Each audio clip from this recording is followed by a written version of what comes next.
Welcome back to the My Latin Life podcast. Since 2014, My Latin Life has been your trusted guide to traveling and living in Latin America. My guest today is Steve Selengut. He's the author of Retirement Money Secrets. He's a 40-plus year professional in the investment management space. So today we're going to learn a lot about financial education and Steve's philosophy on how to retire, right? Important Yeah. topic. So, Steve, welcome to the podcast. Well, thank you, Vance. Good to be with you today. Yeah, absolutely. So, I guess for Steve and the audience, for some context, um, Steve, I assume you have no Latin America spin to what you do. You're not down in Mexico or anything. I am not. I've been all over Latin America, several places, but no, I don't have any real connection to that. Yeah. And it's no problem. We do have episodes that are less Latin America focused, but what you do offer today is a little bit of a lesson in saving for retirement, investing. And it's something that we talk a lot about on Twitter and in some of our podcast episodes. For example, we talk about how for retirement age people, if you have like, say, less than 1 million in assets, really hard to retire in the US. But if you were to say, take that and go to Latin America where you could survive on, 2, 3, 4K a month passive income, then that's a viable option for some people. And I think in some cases, it's what people are going to have to do, like people who are just living off, say, Social Security or a small pension, and you need to live on like, I don't know, $1,500 a month. I'd be like, hey, just go to Nicaragua, you'll be fine. Um, but yeah.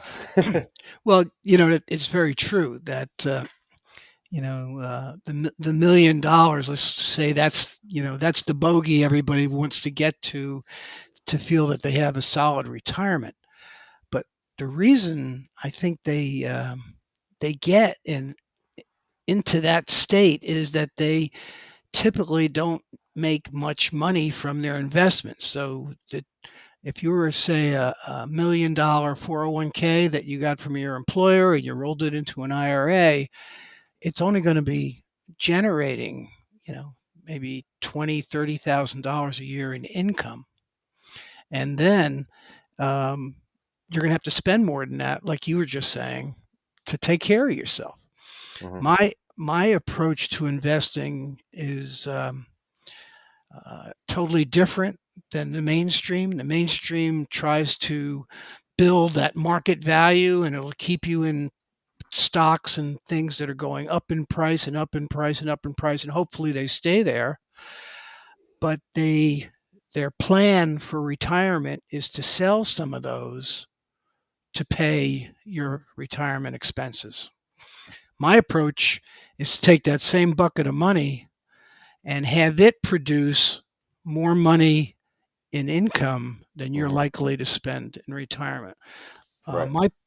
My portfolio right now is generating over 10% income, Hmm. over 10%, and that's not with any high risk elements. It's simply a bunch of what are called closed end funds, which most people haven't even heard about.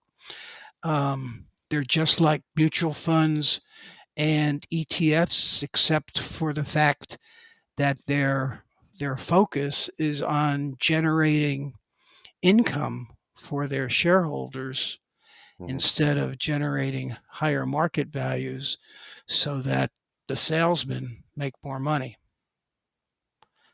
And that's pretty much the ball game. Okay. Um, Let's main come back to closed-end funds and exactly how you generate that c- 10% a year. Um, let's start with a little bit more background. So your sure. second book, your current book, is Retirement Money Secrets. This is not a paid promotion, but obviously you're here to promote the book, and we're here to get educated on financial stuff. So that's great. What was the first book, by the way?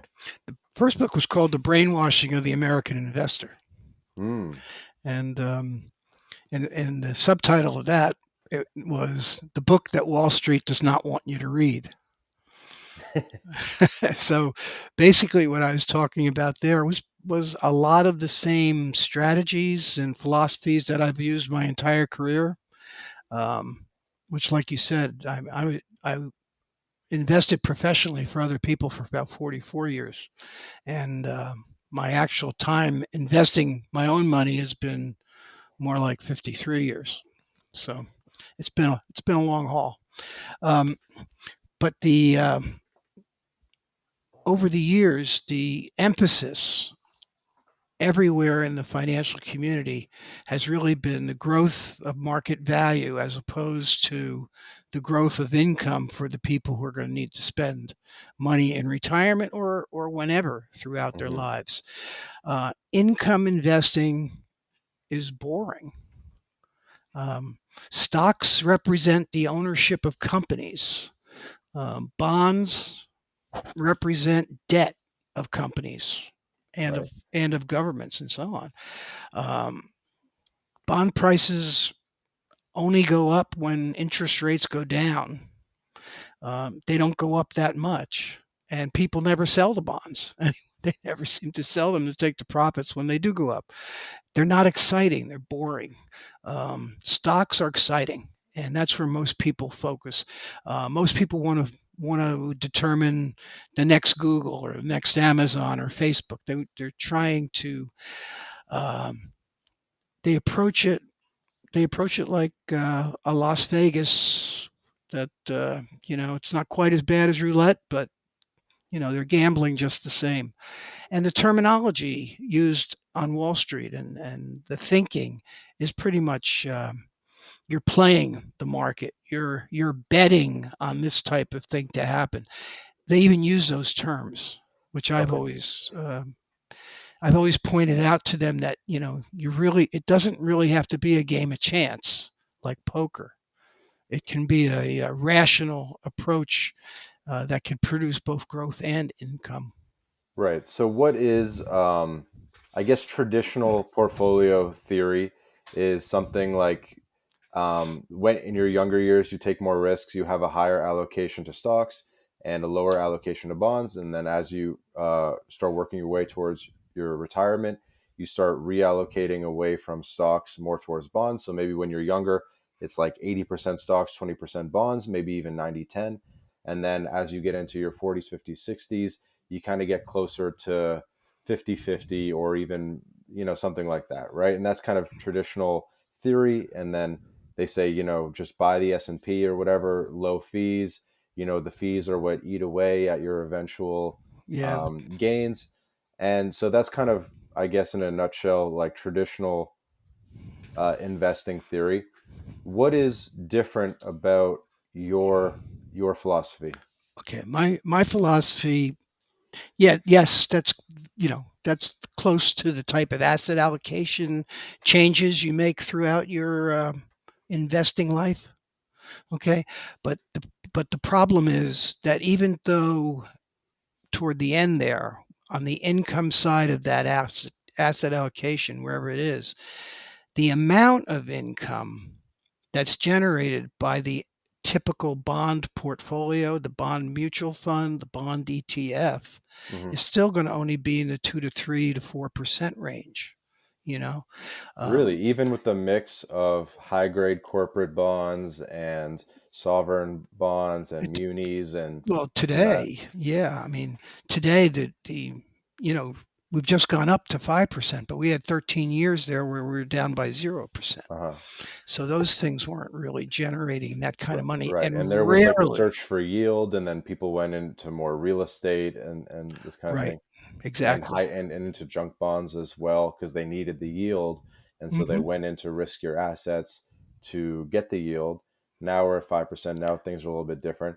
My understanding though is your philosophy kind of works at different parts of the market cycle and interest rate cycle as well. You've done your homework very well. I like that.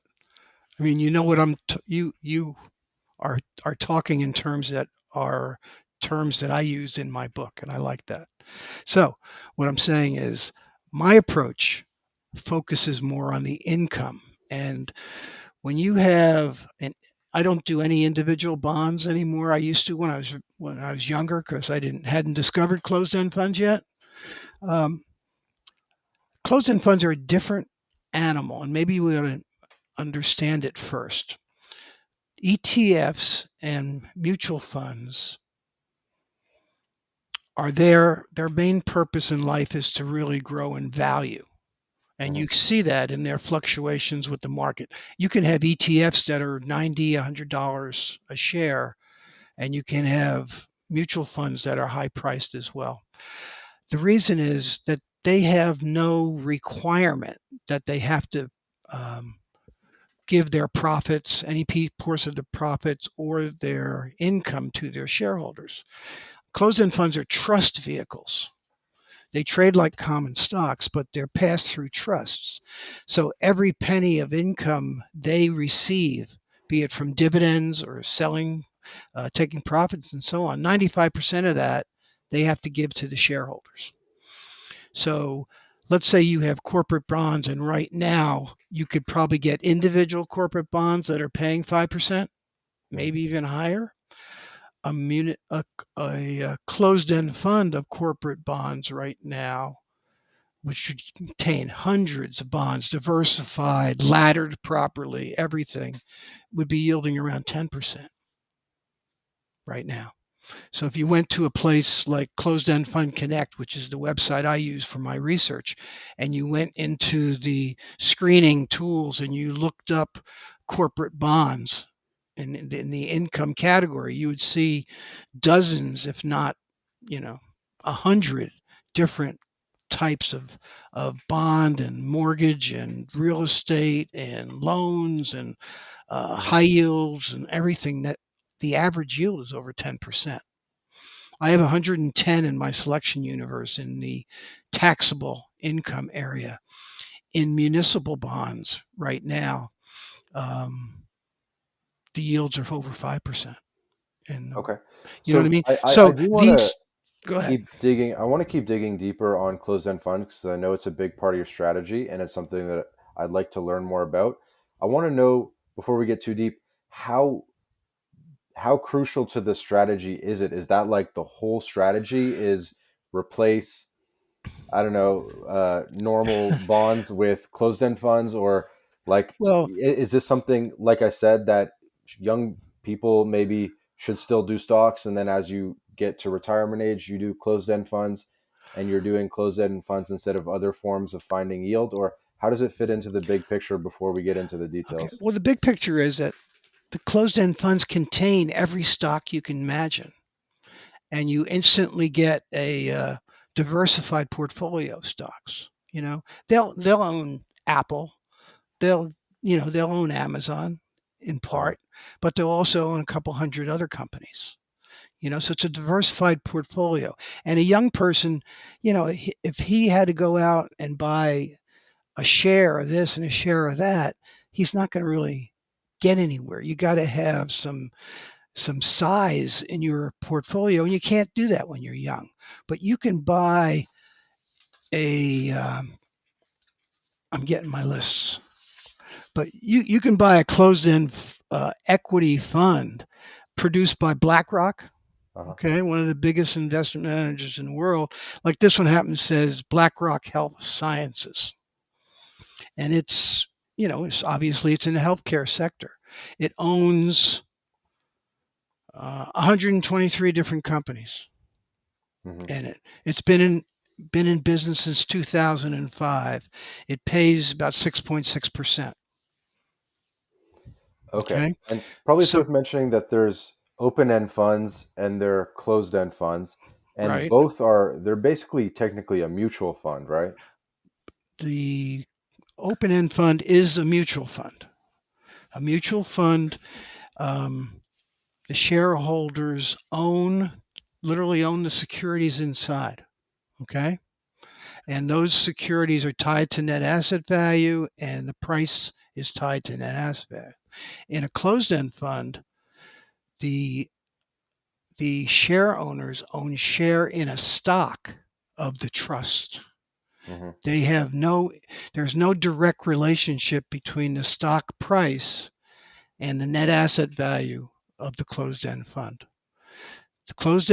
The net asset value is simply the total of the market value that day of the securities Hmm. minus the costs.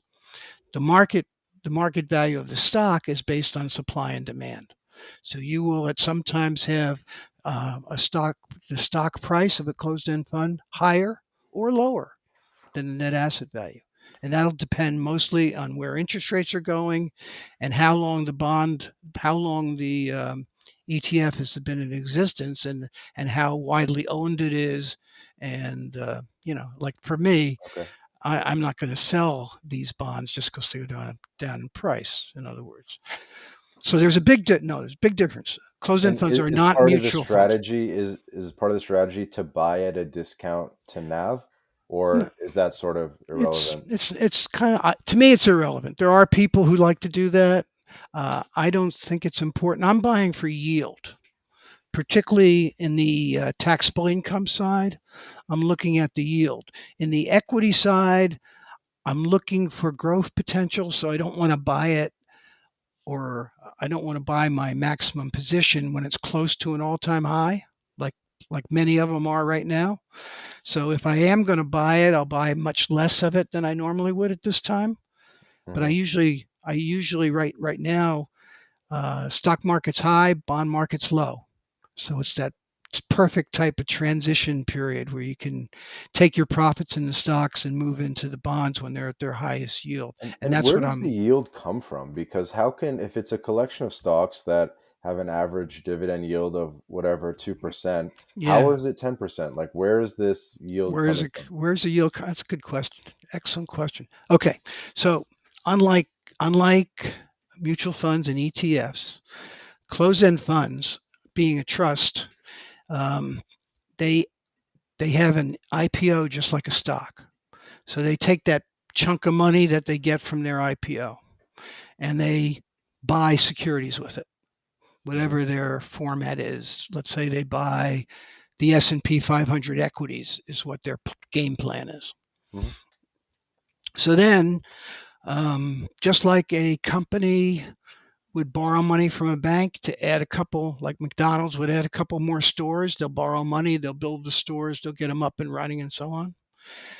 Um, the closed end fund management will borrow money. They can borrow up to 50% of their equity. They can borrow up to 50%. It's not related. It's not like a margin debt. It's not a variable loan, variable rate type loan. It's a separate loan. They usually borrow short term and they buy 50% more securities. So you've already got 150% of the income from the securities coming in, not just 100%, right? Because Hmm. you can have up to 50% more. And they also trade.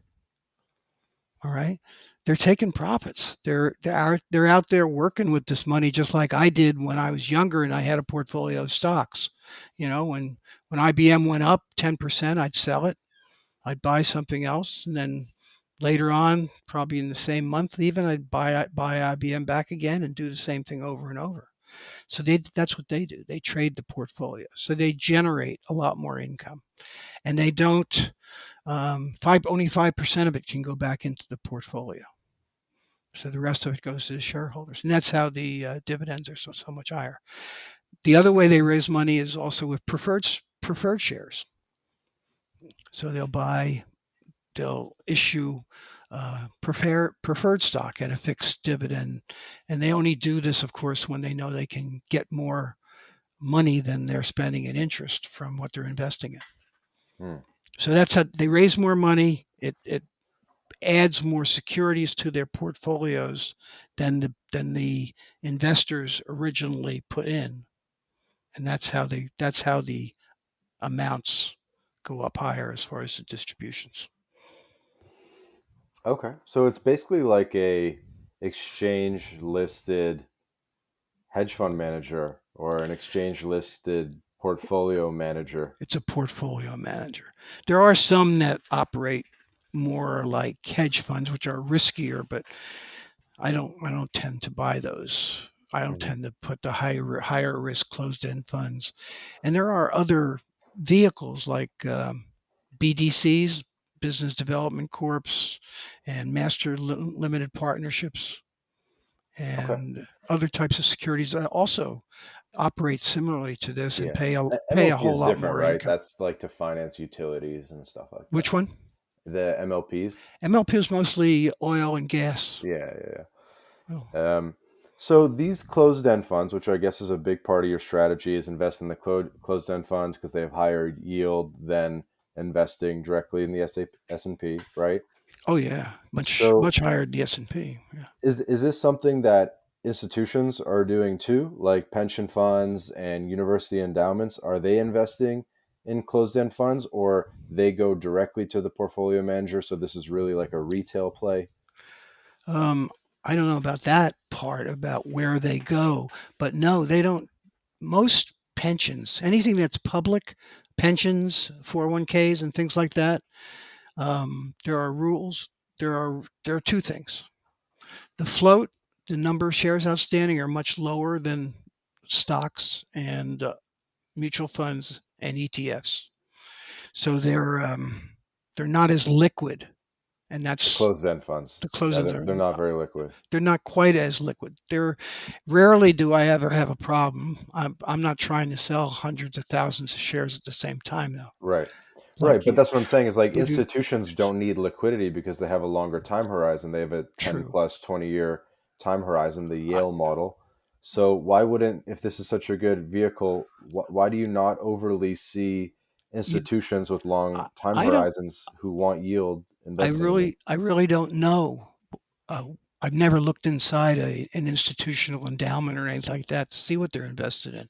But I know in the 401k space, the reason they don't go in is because the management fees are Hmm. higher than 2% usually. Hmm. So their yields are after the 2%. The person the owner of the closed-end fund never is charged a fee. So it's but FINRA rules and the department DOL rules Department of Labor, I think, sets the rules for 401ks. I'm not exactly who the government agency is, but the rule for 401ks is very strict, no more than 2% in fees. So Mm. that's at that when they became popular, that's when Vanguard and the other big mutual fund guys came up with these really cheap, 0.4%, 0.5% Hmm. fees that they charge in their funds, and that's probably how they've dominated the 401k market.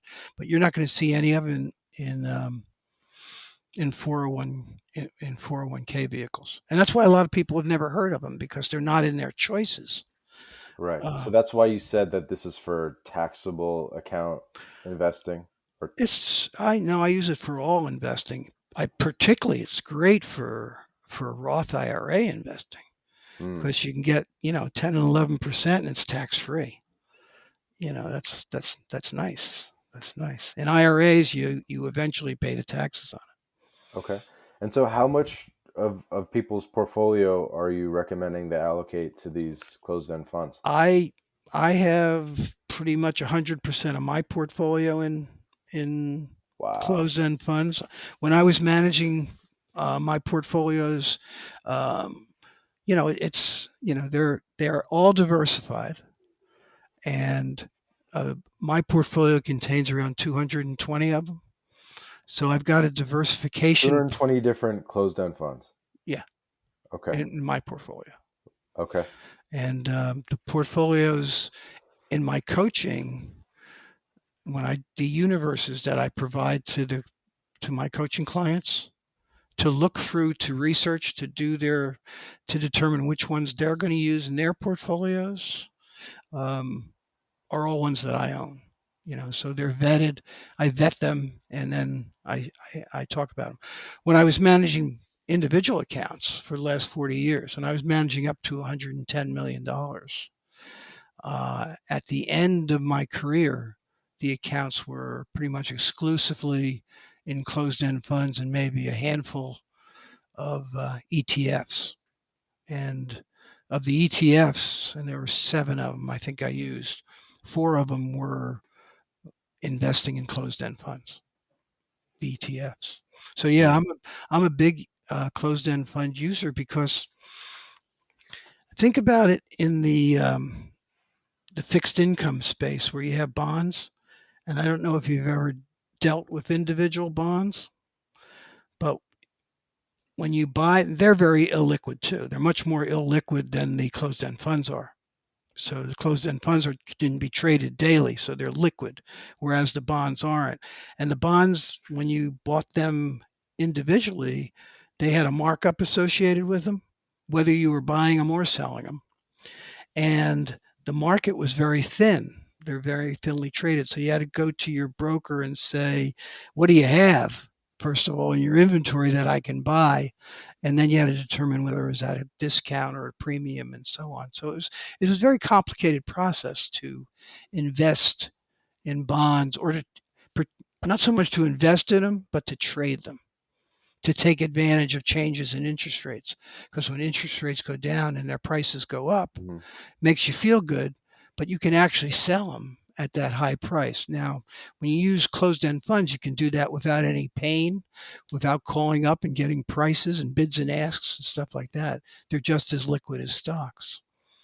So from a stand and you own a diversified portfolio of mortgages, of corporate bonds, of municipal bonds, of Hmm. preferred stocks. So it's not that you're reducing your diversification by having one type of security. You still own. You can have like you said, a 90% portfolio. 90% of your CEF portfolio could be in equity CEFs, like the 95 of them I have on this piece of paper in front of me, Hmm. and it's 45 different managers. You know, 40 different institutions, and the average age is 22 years, and the average number of stocks contained is about 250. So and the average yield is right now in May 8.95% of these particular ones. And what's the website you said that you use the most? CEF Connect is the best research site that I've found. CEF Connect. Yeah. And is there like a big three closed end funds or something like that, where like there's one big closed end fund with like a trillion under management or I 500 billion? I don't think so. What's I the don't think biggest AUM by a single closed end fund? I I don't know for sure, but I think it's probably about 4 or 500 million. Less than a billion. Yeah, I'm guessing. That's yeah, which is less than the market capitalization of some stocks. That couldn't be very liquid then if the AUM is less than It, a billion. it is though. It's liquid enough to trade it regularly for the average guy. So big institutions, I don't think they trade it that regularly. But that's I'm guessing at that figure because it's not something I look at. You could Interesting. you'd have to look that up yourself. I really don't know. Chat GPT, what is the largest closed end fund? Yeah, really, we'll both learn it. Okay. Um, and within the closed end fund universe, do you try to do like sort of sector allocations or something, You or can. do like some closed end funds to the energy markets and then some to commodities and then some to all purpose, Yeah, yeah. Yeah, in the book, interesting that you brought that up. We have this thing called a risk pyramid, and I don't know if you took economics in school or business courses, but there is a risk pyramid, and the Mhm. risk pyramid is divided by the types of closed-end funds you can buy. All these 40 different categories of closed-end funds, both income and equity, and they're divided into 8 floors. And the 4 bottom floors are all the bonds, and the notes, and the mortgages, and the corporates and the governments, because they're as for the financial risk, the risk of actually losing your money because the issuing entity goes out of business. So bonds are always less risky than stocks of the same company because Right. in a bankruptcy, bondholders get something Yeah, and they get paid out first. they get paid first. So, and then in top floors are preferred stocks, and then various types of equities. Uh, with global considerations in there, and those types of things. So yes, in answer to your question, when you own closed-end funds and you have a properly diversified portfolio, which would be less than 5% in any one security, I like to do a lot more than that. Mine is less than 2% in my portfolio. You pretty Mm. much own something in every Yeah, it makes sector, sense. So you just every do like a type. broad basket. Yeah. Yeah. And that's Okay. what I like. I take diversification is typically thought of as a defensive strategy to protect you. When I use it, not only is it protecting me, but I call it an offensive diversification because now I've got, if anything's going up anywhere, I'm going to get the advantage of taking a profit there because I own it. I Hmm. own every sector. I own every type of security. Steve, you ready for what ChatGPT has to say? Sure. What does it say? How Okay. big? As of 2024, the largest closed-end fund is the Brookfield Infrastructure Fund 5, which closed with 28 billion in assets. This fund is managed by Brookfield Asset Management. What's the symbol? I can look it up. I mean, I have Brookfield's Canadian, by the way. Brookfield. Yeah. This makes the largest closed-end infrastructure vehicle ever raised. Additionally, some notable large closed-end funds include the Nuveen Credit Strategies Income Fund, JQC. JQC. Yeah, I own JQC. Yeah, I think when I went to the CEF Connect website, I saw Nuveen JQ. plastered around there. Yeah, Nuveen's a big one, particularly in the municipals too. That Hmm. and BlackRock. Yeah, Nuveen Credit Strategy. It's yielding. You know what its yield is? It says 11.7. Yeah, yeah. That means it's gone down a little bit in price. It was 11.41 when I did this for the on May 10th. Yeah. So So Steve, that's brass tacks, so how does it's this work? Is so that that's a sounds whole lot delectable. bigger, whole lot That bigger sounds than I delectable. imagined. So Hmm? if I have 100K, Yeah, I put it in JQC, I'm gonna get 11,700 bucks per year. yeah. And do I share in the raising of the net asset value? I assume would go up every year because you're getting equity upside, or No, right the or net no? asset value is a function of the price of the securities Right. It this. should go up, right, as the market goes up. Well, no, because that's an income. This is an income fund. Uh huh. It's mostly bonds and bond type securities. And Ah, the only thing that affects the price of them really is interest rates. And right. interest rates, higher interest rates like we just have brought those prices down. Demand could bring the stock price up, but not the NAV. The NAV is strictly a function of the market value of what's inside.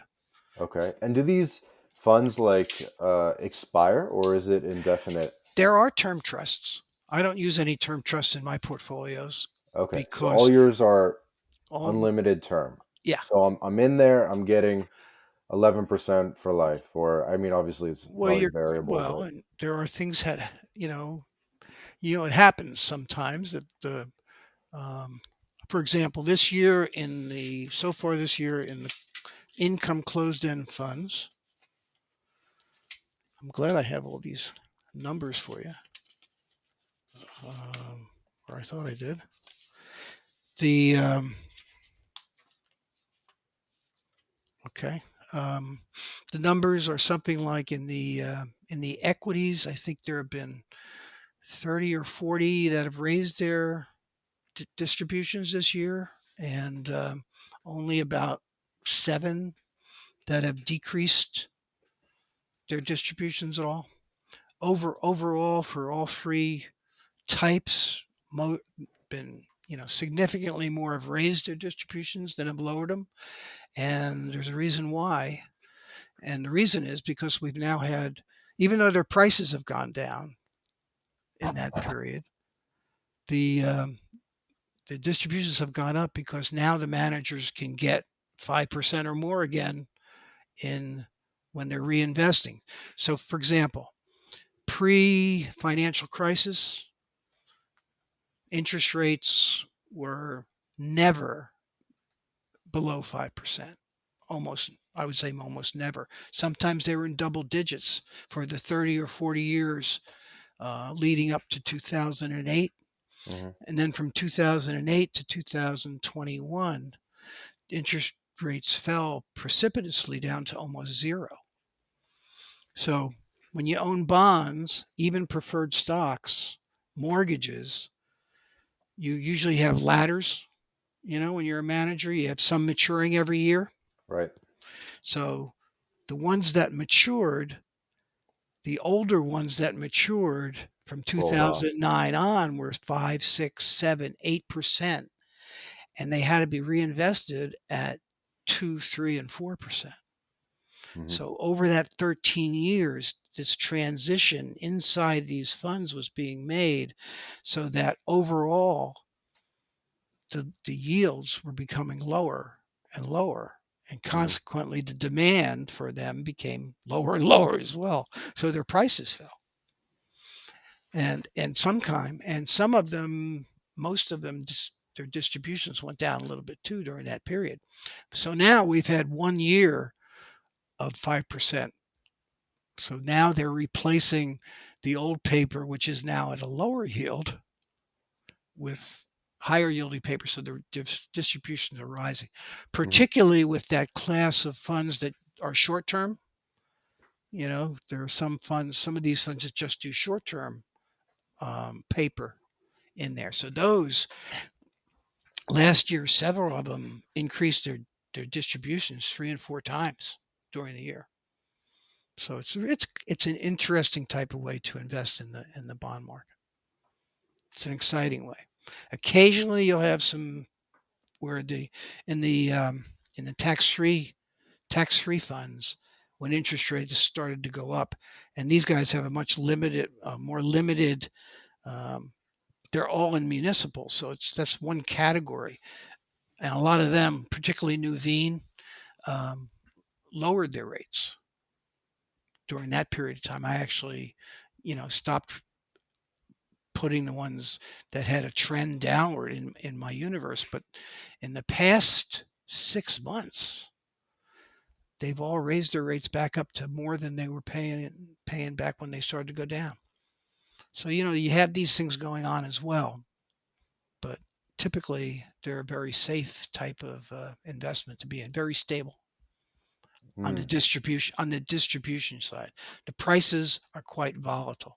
Hey guys, quick break from the podcast to tell you about job stacking. If you're a remote or hybrid worker looking to maximize your earning potential, then Rolf Haltza, author of Job Stacking, guarantees you'll be able to double your income by implementing his paycheck multiplication layering method. This is the exact system Rolf has used to take his own income and those of many others beyond 20K a month.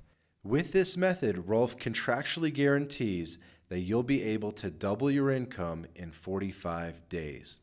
So, if you're interested in unleashing your earning potential and doubling your income, then click the link in the description and book a call with Rolf right now. Hey guys, quick break from the episode to tell you about BitRefill. BitRefill allows you to shop online and in person without banks, converting your crypto directly into merchant balance. We're talking gift cards to Nike, Amazon, Apple, Airbnb, Hotels.com, and many more, all paid for with crypto. BitRefill offers more than 10,000 gift card options in 180 countries all across Latin America, including Brazil, Colombia, Mexico, Argentina, El Salvador, and many more. You can also apply the code MyLatinLife at checkout to get 10% back on your first purchase. Go to bitrefill.com for more information.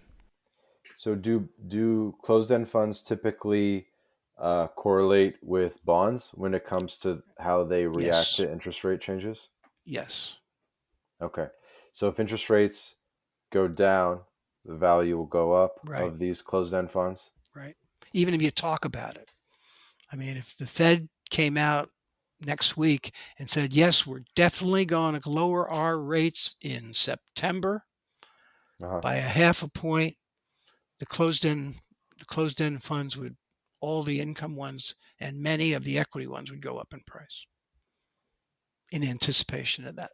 And we want the, I guess, our the value of our shares to go up, right? In the Well, we closed end fund. in the short run, yeah, because we want to take advantage of it. We want to take profits.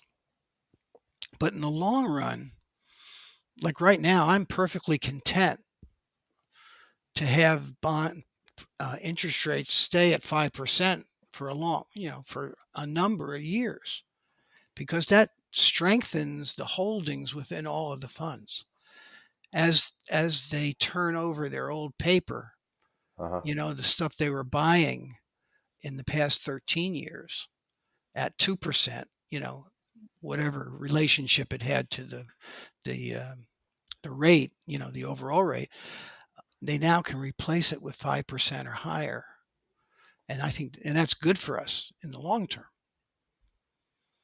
Okay. In the short term, I love to take profits. And to me, if I were to take profits and then, like, let's go back to 2020 before the upsurge in 21 when you had both a high stock market and low interest rates. Um, my yields at the peak were only about 7%, 7 to 8%, and now they're 9 and 10%. So if we go all the way back down again, we'll make a lot of money on capital gains, but our reinvestment will be at a lower yield. Mm-hmm. Okay, so that's the nature. It's the nature of all interest sensitive securities, even in the stock market. The utility stocks always are impacted by changes in interest rates because they're the highest yielding of ordinary stocks. And banks, I guess, and some of the bigger ones that are paying a decent dividend are sensitive to interest rates also. Mm-hmm. Yeah, it's incredible that they're able to generate such high of returns, right? Because it is like an active management. And if It's they're active. able to give you 11%, they have management fees. So that means they're making at least like 15% Yeah, based on active management through a combination of leverage, I don't know, investing in really high yield stuff. It's, they do. I'm uh, sure they take more high yield stuff, but they also take things that normal pensions. There's a whole slew of unrated bond securities. Not all corporations spend the money to have a rating service give them a AAA or a BBB or whatever, and there are a bunch of unrated ones, and closed end funds seem to own a lot of those as well. And that doesn't mean they're high yield. It just means they're unrated. There's mhm, no letter rating with them, so they do own a lot of those. But but overall, when you go back historically and you look at their trends and mhm, distributions, you don't see a lot of negative action. They're very very stable, consistent. Sometimes there's return of capital involved. Sometimes they pay, but return of capital is the very nature of annuities and mortgages, you know. So it's the same type of thing. If you don't spend every penny of it, it doesn't have any negative impact. And what I like to get people to the position is where they can reinvest between 60 and 70, or rather only spend between 60 and 70% of what they're making on living expenses, and the rest of it they reinvest. That way they can increase their income and the capital they've invested every year. And that's really the overall target of the operation.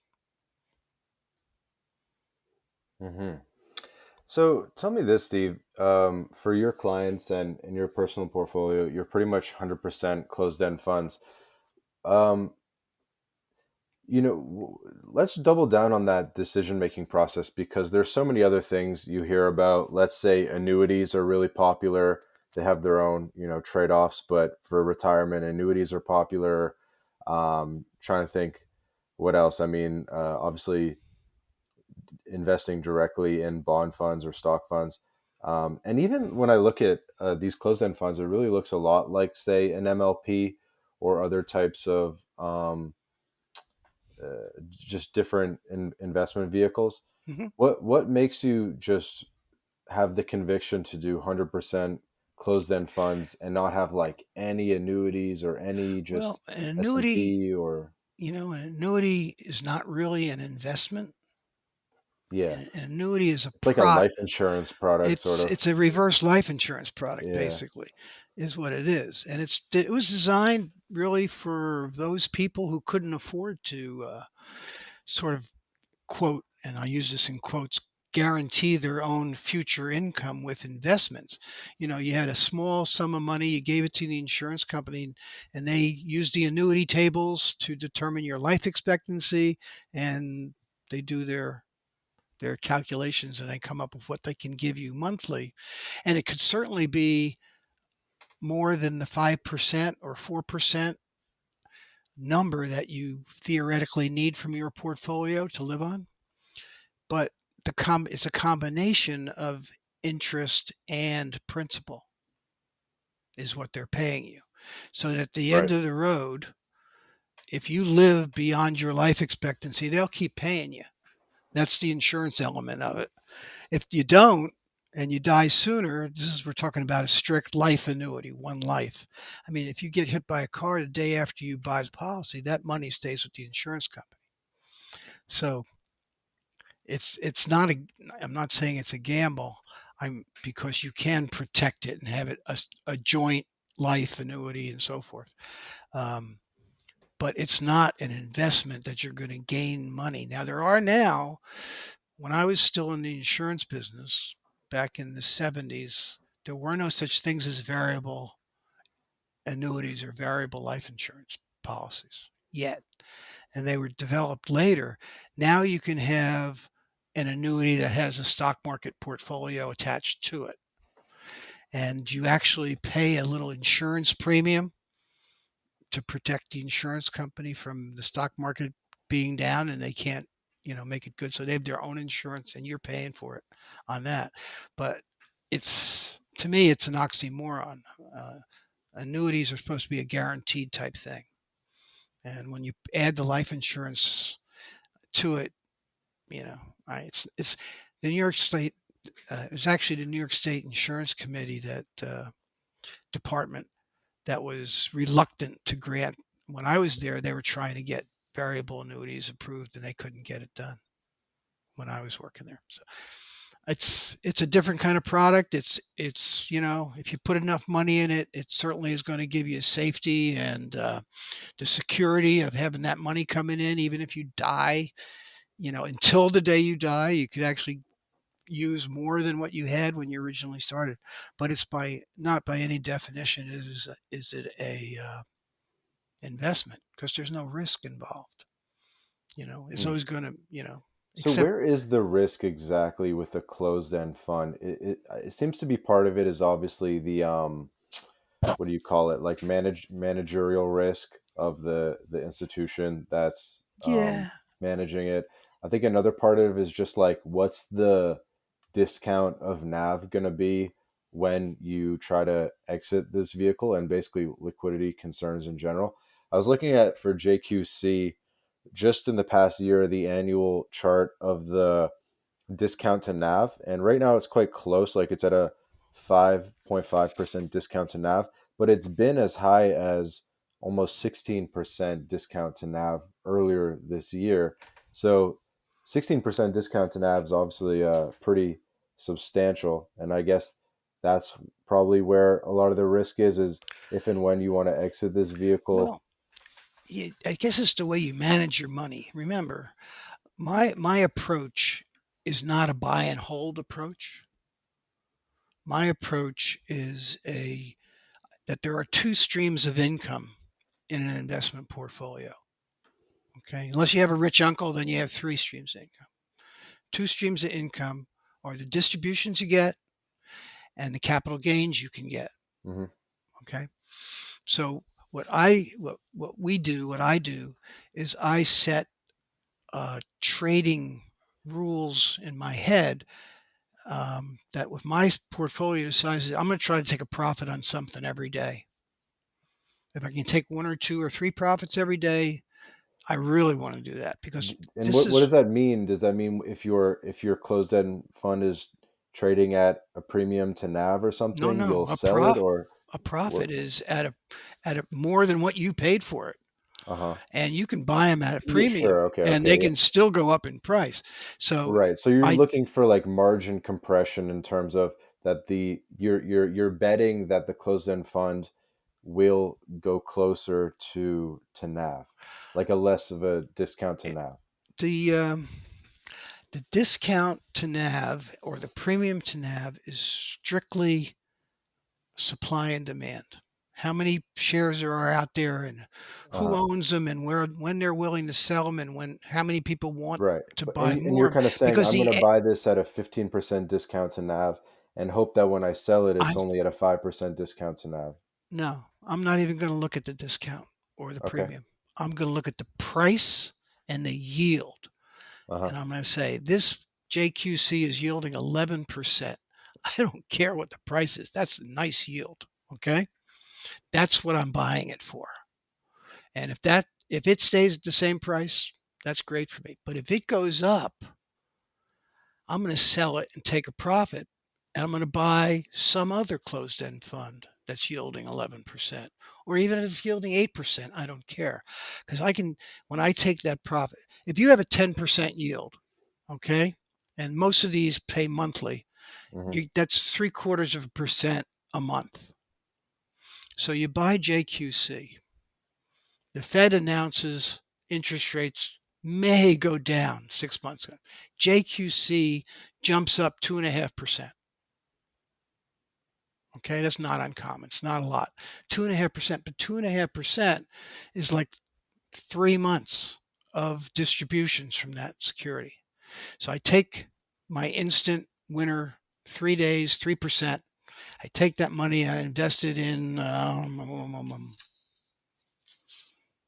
BWG, Brandywine Global Income. It's paying 11.44%. So I made 3%.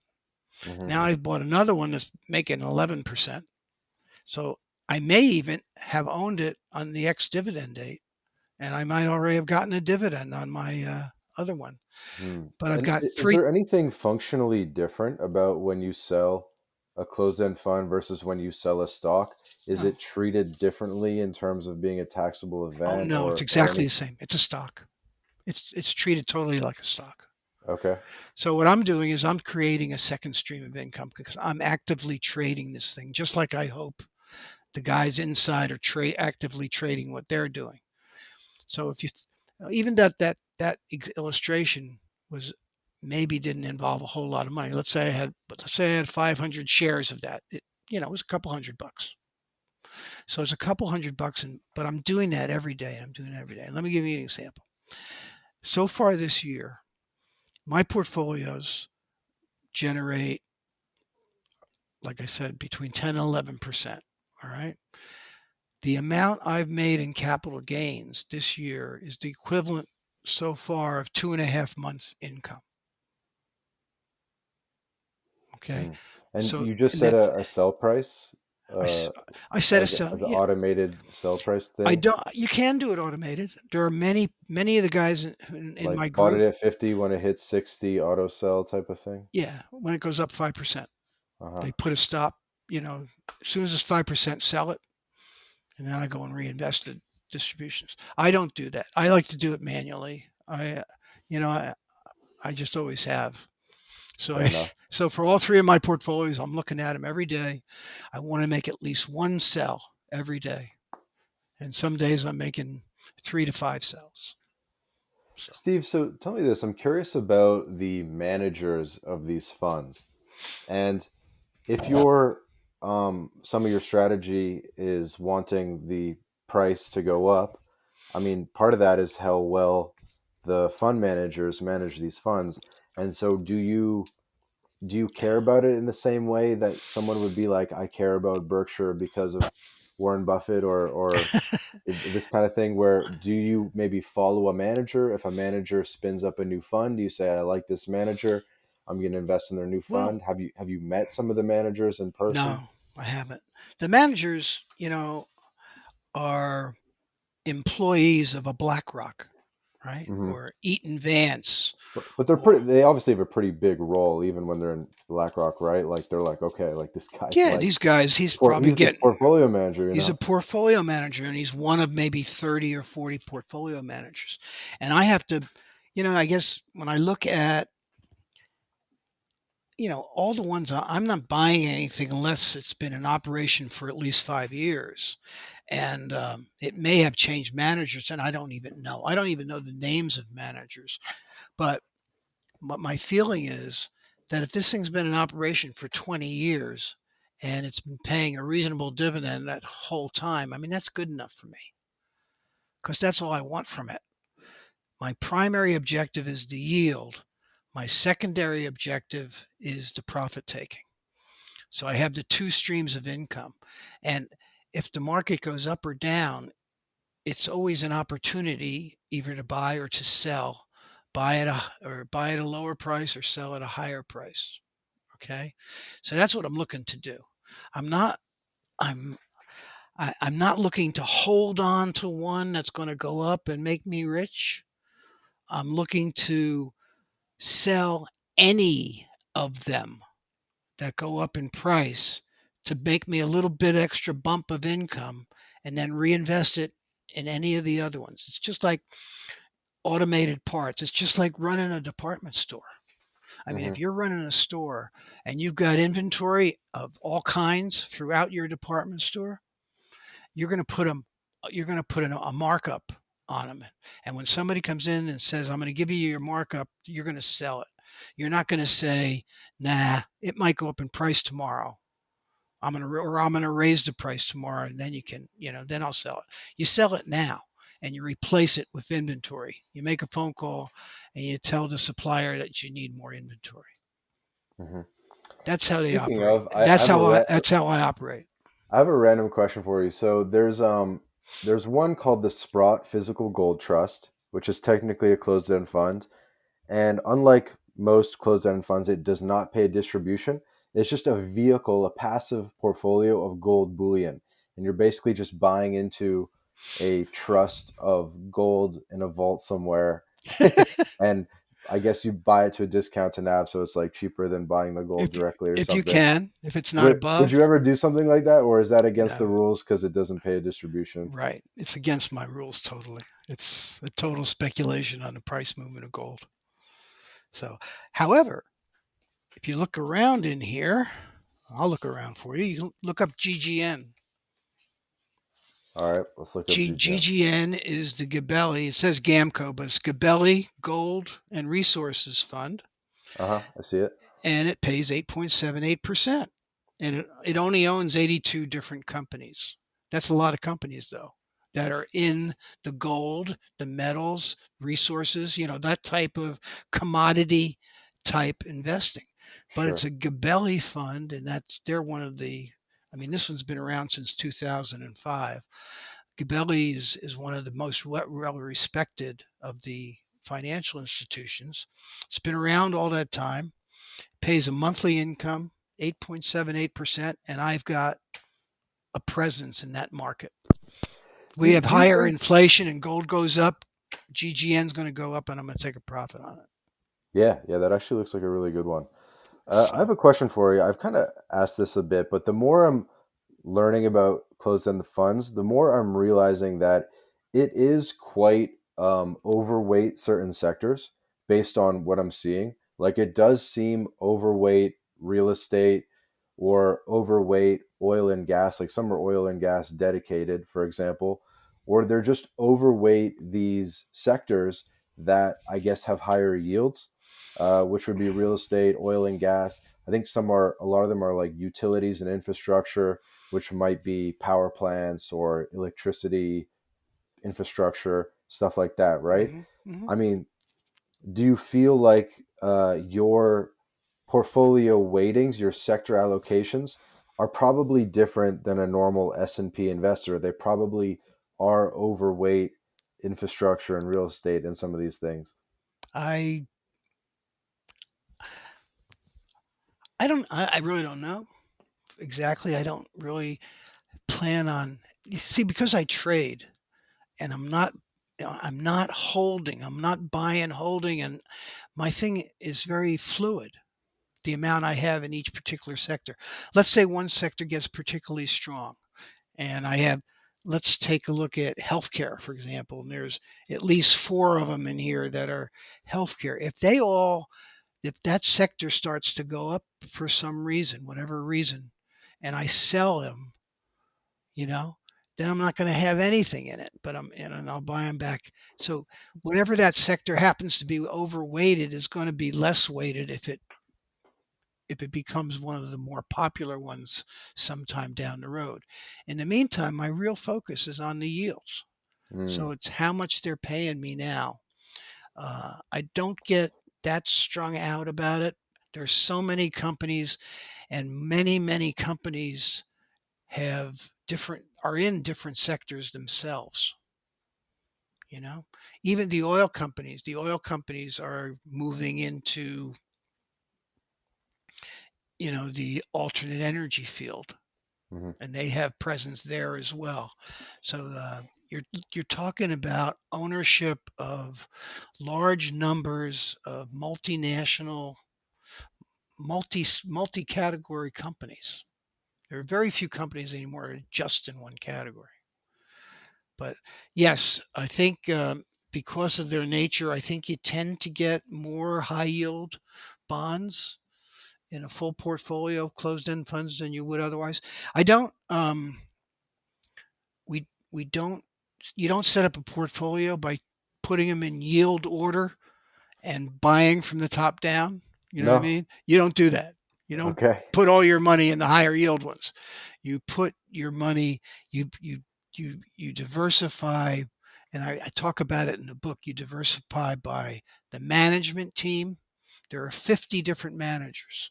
You know, you diversify by having global representation as well as sector representation. You use all forms of diversification in your selection of the closed-end funds themselves. Hmm. So, no, you try very hard not to get a situation where you're focused on that, or all your stuff is on the upper four levels of that risk pyramid. You want to have it spread out. I tell people if you've got less than $1 million, you don't even want to be near the top two floors on that pyramid. You just don't go there. And if it ain't on the pyramid, you don't do it at all.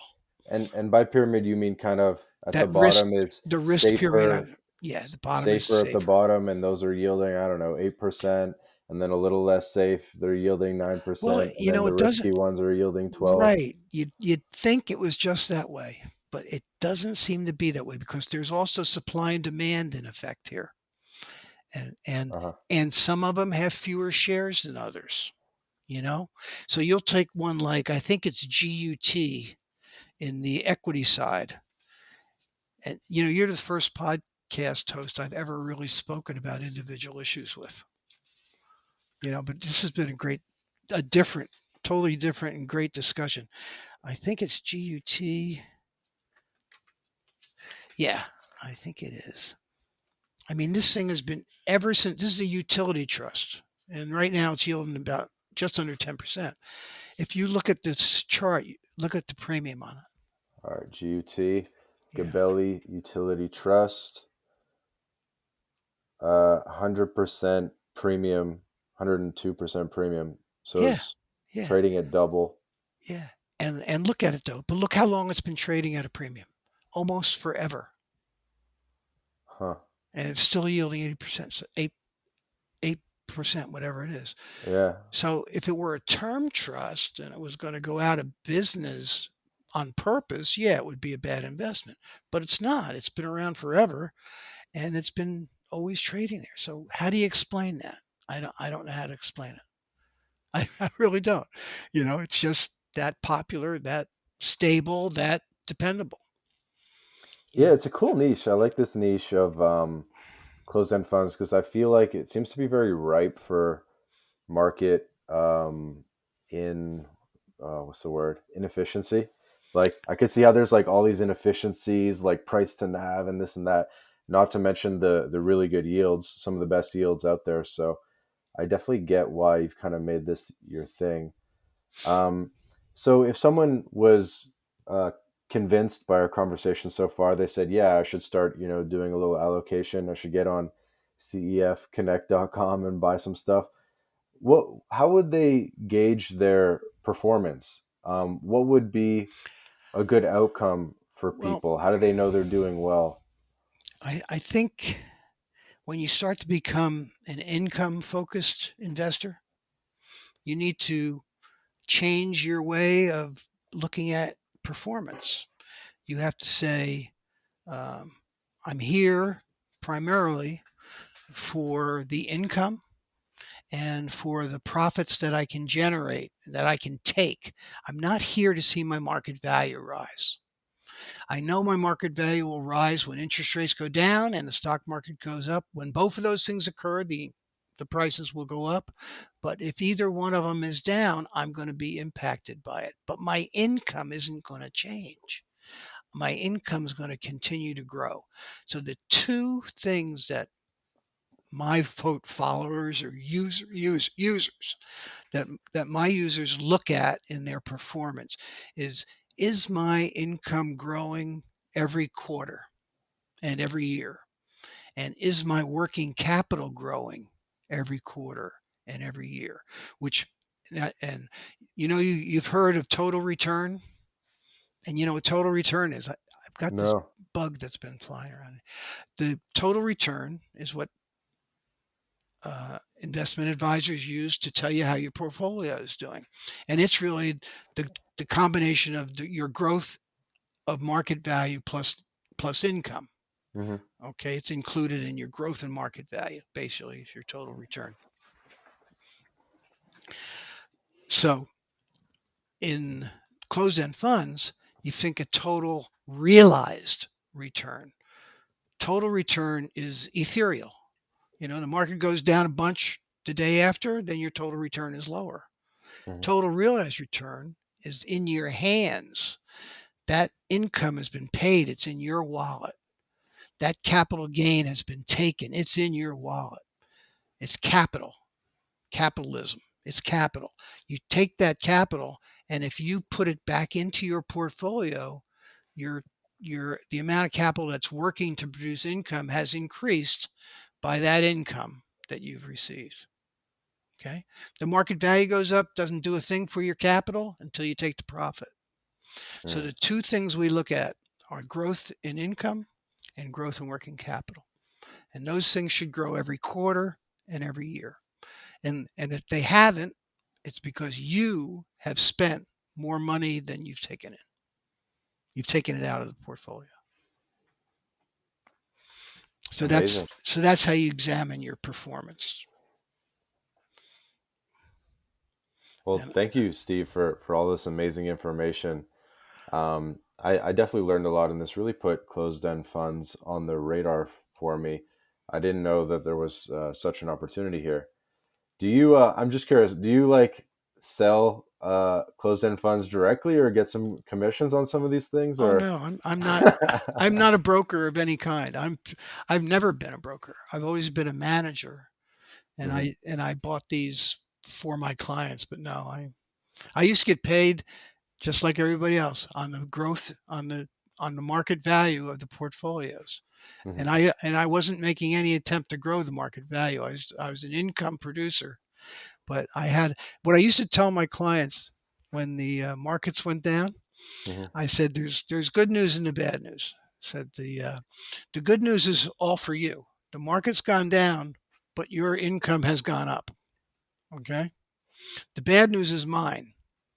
Your market value has gone down, and so has my income, because my income was based on their market value. I So see. So you don't manage other people's portfolios not anymore? anymore. I sold my business about a year ago. Oh, congrats. Amazing. and now I'm a coach. I teach people how to get to where I am. So Awesome. So if people want to learn more, how can they they find you? can. The first thing they should do before they even think about contacting me is to read the book, because they may not need me after they read it. Because it gives them explains a lot of what we've been talking about. We went into such great detail. I've never done that before on a podcast. Your questions were cut above what I've been getting. So the so read the book, get the retirement money secrets, read it, and in there's a link to my website, which is theincomecoach.net. And if you want to talk to me, that's the way to get started.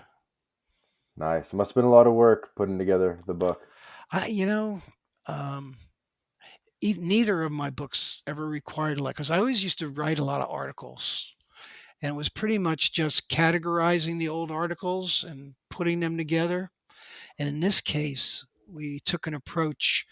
I had a ghostwriter, and this ghostwriter was about early 60s, right? Getting towards the retirement age, having some assets, but not knowing anything about closed end funds. So we set up the book as a conversation between myself and people my wife and I meet on a Viking cruise.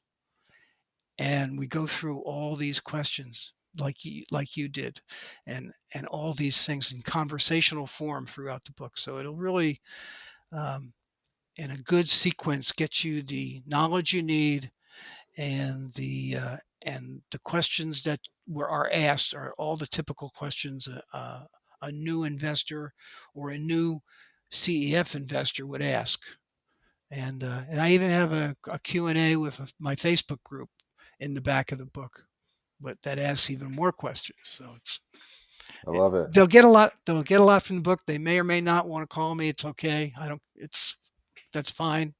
But that's the two ways to get in touch with me. Perfect. So again, the book is Retirement Money Secrets. My guest today, Steve Selengut. This has been another episode of the My Latin Life podcast. Maybe you're listening to this on YouTube, on Apple Podcasts, on Spotify, wherever you're listening. Please be sure to subscribe, like, leave a comment, whatever. We love any sort of interaction, helping you on your path to financial freedom in the case of today's conversation, and more adventure and sovereignty as well. Thanks everyone for listening. Thanks to Steve for joining us. Bye for now.